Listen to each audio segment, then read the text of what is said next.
Hi all, welcome back to my channel homely vlogs and recipes. ಇಲ್ಲಿ ನಾನು cabbage ಪಲ್ಯ ಚಪಾತಿಗೆ ಕಾಂಬಿನೇಷನ್ ಆಗಿ ಮಾಡ್ತಾಯಿದ್ದೀನಿ. ರೆಸಿಪಿ ಶೇರ್ ಮಾಡ್ತಾಯಿದ್ದೀನಿ. ವಿಡಿಯೋ ಲಾಸ್ಟ್ ಗಂಟ ನೋಡಿ ಸಪೋರ್ಟ್ ಮಾಡಿ. ಇಲ್ಲಿ ನಾನು ಒಂದು ಕಡಾಯಲ್ಲಿ ಒಂದು 3 ಟೇಬಲ್ ಸ್ಪೂನಷ್ಟು ಆಯಿಲ್ನ ಹಾಕಿದ್ದೀನಿ.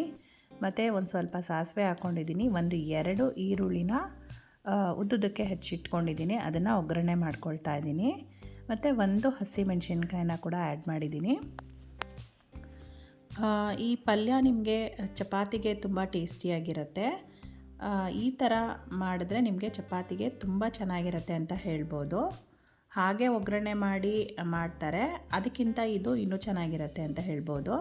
ಯಾಕಂದರೆ ಇದಕ್ಕೆ ನಾನು ಟೊಮ್ಯಾಟೊ ಮತ್ತು ಮಸಾಲ ಪೌಡರ್ಸ್ನೆಲ್ಲ ಆ್ಯಡ್ ಮಾಡಿ ಮಾಡ್ತಾ ಇರೋದ್ರಿಂದ ತುಂಬ ಚೆನ್ನಾಗಿರುತ್ತೆ. ನೀವು ಕೂಡ ಟ್ರೈ ಮಾಡಿ. ಇದೆಲ್ಲ ಚೆನ್ನಾಗಿ ಒಗ್ಗರಣೆ ಮಾಡ್ಕೊಳ್ತೀನಿ. 2 ಟೊಮೆಟೊನ ಹಚ್ಚಿಟ್ಕೊಂಡಿದ್ದೀನಿ. ಮತ್ತು ಎಲೆಕೋಸನ್ನು ಅಷ್ಟೇ ನಾನಿಲ್ಲಿ ಉದ್ದುದಕ್ಕೆ ತಿನ್ನಾಗಿ ಹೆಚ್ಚಿಟ್ಕೊಂಡಿದ್ದೀನಿ.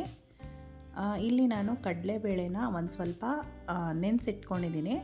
ಅದನ್ನು ಆ್ಯಡ್ ಮಾಡ್ಕೊಳ್ತಾ ಇದ್ದೀನಿ. ನೀವು ಕಡಲೆಬೇಳೆನ ಈ ಥರ ನೆನೆಸಿಟ್ಬಿಟ್ಟು ಪಲ್ಯಕ್ಕೆ ಹಾಕೋದ್ರಿಂದ ತುಂಬ ಟೇಸ್ಟಿಯಾಗಿರುತ್ತೆ ಅಂತ ಹೇಳ್ಬೋದು. ಮದುವೆ ಮನೆಗಳಲ್ಲೂ ಅಷ್ಟೇ ಈ ಥರ ಕಡಲೆಬೇಳೆನ ನೆನೆಸ್ಬಿಟ್ಟೆ ಪಲ್ಯಕ್ಕೆ ಹಾಕ್ತಾರೆ ಅವರು. ತುಂಬ ಟೇಸ್ಟಿಯಾಗಿರುತ್ತೆ.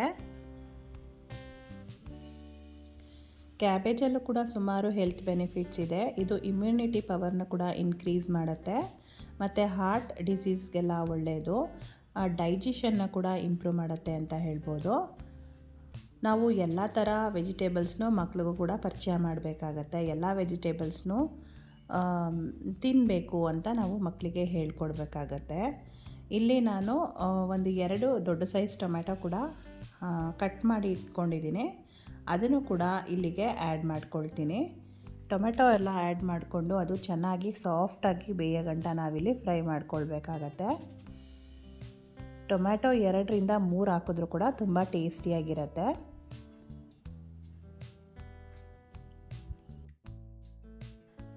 ಮತ್ತು ಇಲ್ಲಿ ಖಾರಕ್ಕೆ ನಾನು ಸ್ವಲ್ಪ ಖಾರಕ್ಕೆ ಎಷ್ಟು ಬೇಕೋ ಅಷ್ಟು ಅಚ್ಕಾರದ ಪುಡಿನ ಆ್ಯಡ್ ಮಾಡ್ಕೊಳ್ತಾ ಇದ್ದೀನಿ. ಯಾಕಂದರೆ ಇಲ್ಲಿ ಒಂದು ಹಸಿಮೆಣಸಿನ್ಕಾಯಿ ಕೂಡ ಆ್ಯಡ್ ಮಾಡಿರೋದ್ರಿಂದ ಒಂದು ಸ್ವಲ್ಪ ಅಚ್ಕಾರದ ಪುಡಿನ ಆ್ಯಡ್ ಮಾಡ್ಕೊಳ್ತಾ ಇದ್ದೀನಿ. ಅಂದರೆ ಒಂದು 1/2 ಟೇಬಲ್ ಸ್ಪೂನಷ್ಟು ಅಚ್ಕಾರದ ಪುಡಿನ ಆ್ಯಡ್ ಮಾಡ್ಕೊಂಡಿದ್ದೀನಿ. ಮತ್ತು ಸ್ವಲ್ಪ ಧನಿಯಾ ಪೌಡರ್ನ ಕೂಡ ಆ್ಯಡ್ ಮಾಡ್ಕೊಳ್ಬೇಕಾಗತ್ತೆ. ಎಲ್ಲನೂ ಚೆನ್ನಾಗಿ ಫ್ರೈ ಮಾಡಿಕೊಂಡು ಬೇಕಿದ್ದರೆ ನೀವು ಗರಂ ಮಸಾಲ ಪೌಡರ್ ಕೂಡ ಆ್ಯಡ್ ಮಾಡ್ಕೊಳ್ಬೋದು. ಈ ಟೊಮೊಟೊ ಎಲ್ಲ ಚೆನ್ನಾಗಿ ಸಾಫ್ಟ್ ಆದಮೇಲೆ ಇದಕ್ಕೆ ನಾವು ಉದ್ದುದ್ದಕ್ಕೆ ಹೆಚ್ಚಿಟ್ಕೊಂಡಿರುವಂತಹ ಕ್ಯಾಬೇಜ್ನ ಸೇರಿಸ್ಕೊಳ್ಬೇಕಾಗತ್ತೆ.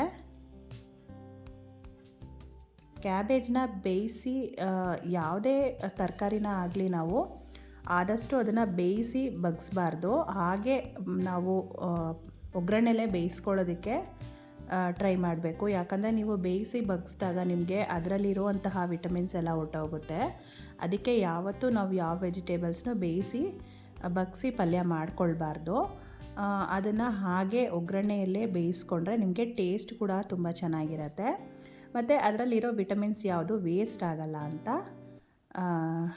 ಹೇಳ್ತೀನಿ. ಈಗ ರುಚಿಗೆ ತಕ್ಕಷ್ಟು ಉಪ್ಪನ್ನು ಕೂಡ ಆ್ಯಡ್ ಮಾಡ್ಕೊಳ್ತಾ ಇದ್ದೀನಿ.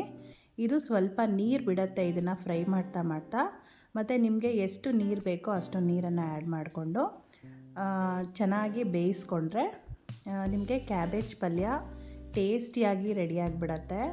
ತುಂಬ ರುಚಿಯಾಗಿರುತ್ತೆ ಚಪಾತಿ ಜೊತೆಗೆ. ನೀವು ಕೂಡ ಟ್ರೈ ಮಾಡಿ. ಮಕ್ಕಳಿಗೆ ಲಂಚ್ ಬಾಕ್ಸ್ಗೆಲ್ಲ ಒಂದು ಒಳ್ಳೆ ರೆಸಿಪಿ ಅಂತ ಕೂಡ ಹೇಳ್ಬೋದು. ಮಕ್ಕಳಿಗೆ ಮಾಡುವಾಗ ಸ್ವಲ್ಪ ಖಾರ ಕಡಿಮೆ ಹಾಕಿದಾಗ ಖಂಡಿತ ತಿಂತಾರೆ. ಇದನ್ನು ನಾನು ಚಪಾತಿ ಜೊತೆಗೆ ಮಾಡಿದ್ದೆ. ಬೇಕಿದ್ದರೆ ನೀವು ಅಕ್ಕಿ ರೊಟ್ಟಿಗೂ ಕೂಡ ಮಾಡ್ಕೊಳ್ಬೋದು. ಮತ್ತು ಅಮೆಝಾನಲ್ಲಿ ನಾನು ಒಂದು ವೆಜಿಟೇಬಲ್ ಚಾಪಿಂಗ್ ಬೋರ್ಡ್ನ ಬುಕ್ ಮಾಡಿದ್ದೆ. ನನ್ನ ಹತ್ರ ಆಲ್ರೆಡಿ ಒಂದು ವುಡನ್ದು ಇತ್ತು. ಬಟ್ ವುಡನ್ದು ಸ್ವಲ್ಪ ಕ್ಲೀನಿಂಗು ಕಷ್ಟ ಅನಿಸುತ್ತೆ, ಬೇಗ ಹಾಳಾಗಿಬಿಡತ್ತೆ ಅಂತ ಅನ್ನಿಸ್ತು. ಅದಕ್ಕೋಸ್ಕರ ಅಮೆಝಾನಲ್ಲಿ ನಾನು ಇದನ್ನು ಚಾಪಿಂಗ್ ಬೋರ್ಡ್ನ ಬುಕ್ ಮಾಡಿದ್ದೆ. ಇದು ಸಾಲಿಮೋ ಕಂಪ್ನಿ, ಅಂದರೆ ಇದು ಅಮೆಝಾನ್ ಅವ್ರದ್ದೇ ಕಂಪ್ನಿ ಇದು ಸಾಲಿಮೋ. ತುಂಬ ಚೆನ್ನಾಗಿರುತ್ತೆ ಇದು. ತುಂಬ ಹಾರ್ಡಾಗೂ ಕೂಡ ಇದೆ. ತುಂಬ ಒಳ್ಳೆ ಕ್ವಾಲಿಟಿ ಇದೆ ಇದು. ಇದನ್ನು ನಾನು ವೆಜಿಟೇಬಲ್ ಚಾಪ್ ಮಾಡೋದಕ್ಕೆ ಅಂತ ಹೇಳಿ ಬುಕ್ ಮಾಡಿ ತರಿಸ್ಕೊಂಡೆ. ನಿಮಗೆ ಬೇಕಿದ್ದರೆ ನಾನು ಇದ್ರದ್ದು ಲಿಂಕ್ನ ಡಿಸ್ಕ್ರಿಪ್ಷನಲ್ಲಿ ಕೊಟ್ಟಿರ್ತೀನಿ, ಬೇಕಿದ್ದರೆ ಚೆಕ್ ಮಾಡ್ಕೊಳ್ಬೋದು. ಕ್ವಾಲಿಟಿ ವೈಸ್ ಕೂಡ ತುಂಬ ಚೆನ್ನಾಗಿದೆ. ಮತ್ತು ನಾನು ಹಬ್ಬದ ಕೆಲಸ ಎಲ್ಲ ಕ್ಲೀನಿಂಗ್ ಕೆಲಸ ಎಲ್ಲ ಮಾಡಿಕೊಂಡೆ, ಬಟ್ ಯಾವ ವೀಡಿಯೋನೂ ಮಾಡೋಕ್ಕಾಗಲಿಲ್ಲ. ಸರಸ್ವತಿ ಪೂಜೆ ಕೂಡ ಇದ್ದಿದ್ದರಿಂದ ಬುಧವಾರ ನಾನು ಸರಸ್ವತಿ ಪೂಜೆನೆಲ್ಲ ಮನೆಯಲ್ಲಿ ಮಾಡಿಸ್ದೆ. ಮಕ್ಕಳ ಕೈಲಿ ಕೂಡ ಪೂಜೆ ಎಲ್ಲ ಮಾಡಿಸ್ದೆ. ನಾನು ಬುಕ್ಸ್ ಎಲ್ಲ ಇಟ್ಟು ಪೂಜೆ ಮಾಡಿಸಿದ್ದೀನಿ.